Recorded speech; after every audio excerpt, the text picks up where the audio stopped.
Hello. In this video, we're going to look at something called implicit differentiation, and that is how we can derive when y isn't isolated. So when we have an equation where it's written in the form y equals and then some function of x, we say that it's defined explicitly for y, but in some cases that's a little tricky. Now, this first example, we absolutely could isolate y if we wanted. So I could, for example, say that this is x squared y cubed minus 5y cubed equals x plus 6.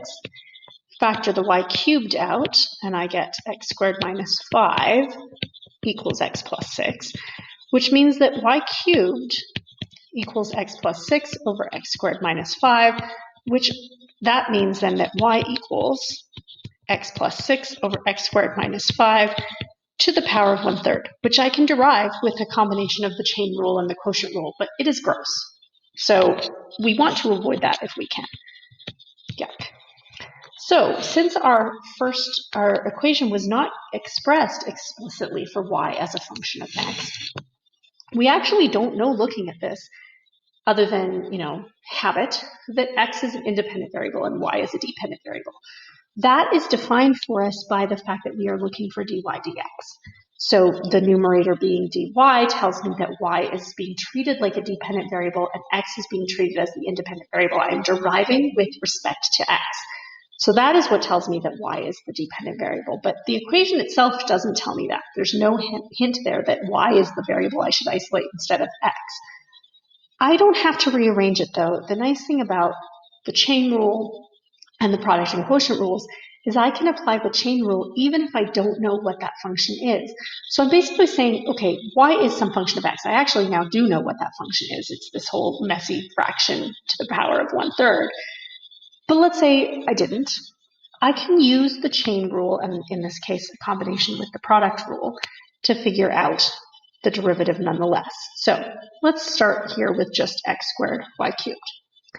X squared y cubed, if I want to derive it, first off, and again, with respect to x, first off, I have to recognize that I'm dealing with a product. So x squared times y cubed. So it's going to be the derivative of x squared with respect to x, and then just times y cubed, plus x squared times the derivative of y cubed with respect to x. All right, well, the derivative of x squared with respect to x is just 2x. So I have 2xy cubed plus x squared. Now, if I'm deriving y cubed with respect to x, then I'm dealing with a chain rule. So the derivative of y cubed is, with respect to y, is 3y squared. But then times whatever the derivative of y with respect to x is. I don't know what that is, but what I've just applied is a chain rule. I'm saying, look, this y here represents a whole function. It represents, in fact, this whole function. So that whole thing is now being raised to a power of 2, which is what I would have to multiply by the derivative of.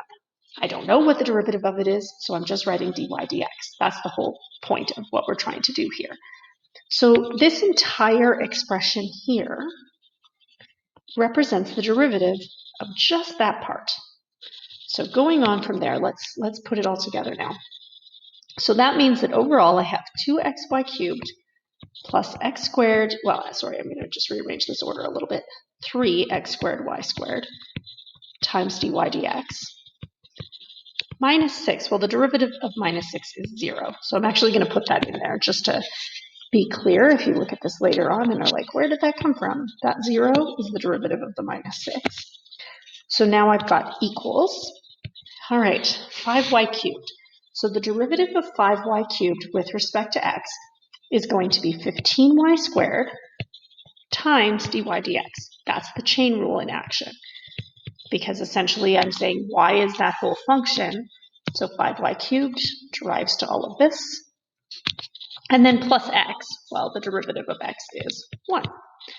So last little bit here, this 1 comes from the derivative of x right there.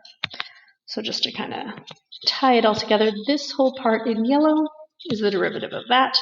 The blue matches the blue, green with the green, and the fuchsia with the fuchsia. So that isn't dy dx, but now I can see that dy dx is part of this expression, and I can isolate it. So what I'm going to do is I'm going to gather the terms that have dy dx, So let's say 3x squared y squared times dy dx minus 15y squared times dy dx equals 1 minus 2xy cubed.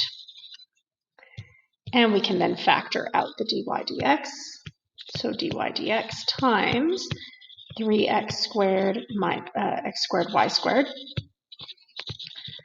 minus 15y squared equals 1 minus 2xy cubed, which means that dy dx finally is 1 minus 2xy cubed divided by 3x squared y squared minus 15y squared. Now, notice here this derivative is not a function of x. This derivative requires me to know both x and y.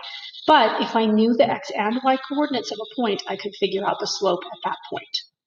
So this is basically how we can use chain rule coupled with, in this case, product rule to derive without having to isolate y. We isolate dy dx after the fact, because that is always going to be easier because dy dx is always linear. I'm not having to take any roots. All right, so let's consider another equation. And in this case, x squared plus y squared equals 25 does define a circle. It's not super important that you know that for the moment, but x squared plus y squared equals 25 is a circle. And isolating y, again, while possible, creates two different equations because y would have to equal positive or negative square root of 25 minus x squared. And we definitely don't want to have to introduce something that isn't a function. But because it's not a function, it does make finding the derivative, or isolating a little trickier, but finding the derivative actually couldn't be easier. So again, I'm going to derive with respect to x. So deriving x squared with respect to x, well, that's easy because it is x, so 2x. But when I'm deriving y with respect to x, so I've got y squared becomes 2y, but chain rule, because y is not my independent variable, so I have to multiply it by dy dx. Technically, I could think of this as being I'm multiplying this one times dx dx, but dx dx is just 1. The change in x with respect to the change in x is always going to be 1. So technically, I am kind of doing that, but I just don't have to write it. If that helps you in the early stages to not forget to write the dy dx, then go ahead and write dx dx. In fact, in my next example, when I do dx dy, I will write that because it can be very easy to get confused when we swap our dependent with independent variables. All right, and this equals 0 because 0 is the derivative of 25. I'm going to divide everything through by 2 while also moving the x over to the other side of the equation. So I have y times dy dx equals negative x, which means that dy dx equals negative x over y. So again, I don't have the derivative defined just in terms of x, so if I want to find a specific value, as is the case here, where I want to find what is the slope when x equals 3 and y equals negative 4, in other words, what is the slope at the point 3, negative 4, which you can confirm if you want that fits here, but 3 squared plus negative 4 squared, 9 plus 16 is 25. So dy dx at the point 3, negative 4 is equal to, well, the negative x value over y value, or in other words, positive 3/4. So at the point 3, negative 4, that's the slope. So if I think of this as, well, this was a circle, there's a point 3, negative 4 here somewhere. The slope at that point is 3/4. That's what that means. Now, I mentioned we can find derivatives with respect to other variables. So what if I'm asked to find dx dy? Now, that'll be rare. You won't often be asked to find with respect to y, but sometimes it does happen. So when I'm doing that, I basically derive in exactly the same way. So 2x is the derivative of x squared, but because I'm now deriving with respect to y, I'm multiplying by dx dy. For y squared, I have 2y, but again, my denominator now is dy. So because I'm deriving the variable y with respect to y, that part's just going to go away, and the 25 is still a 0. So I can essentially ignore this bit. So dividing by 2 and moving things over, I have x times dx dy equals negative y, which means that dx dy equals negative y over x. it shouldn't be too shocking that it's just the reciprocal of dy dx, because essentially this is just the slope if I wanted the horizontal change divided by the vertical change instead of vice versa. So I've taken the reciprocal of the derivative, dy dx became dx dy. The negative x over y should become negative y over x. So that shouldn't be too big of a surprise, but hopefully that makes things a little clearer. The kind of sneaky bit, and this will come into play into some applications that we do a little later. What if I ask you to derive with respect to a variable that isn't there? Well, then I can actually derive by any variable. So in this case, though, I didn't ask to find dx dt or dy dt because I'm actually going to have to find both. So essentially I'm saying dt is going to be the denominator. So I'll have dx dt or dy dt. In fact, I will have to have both.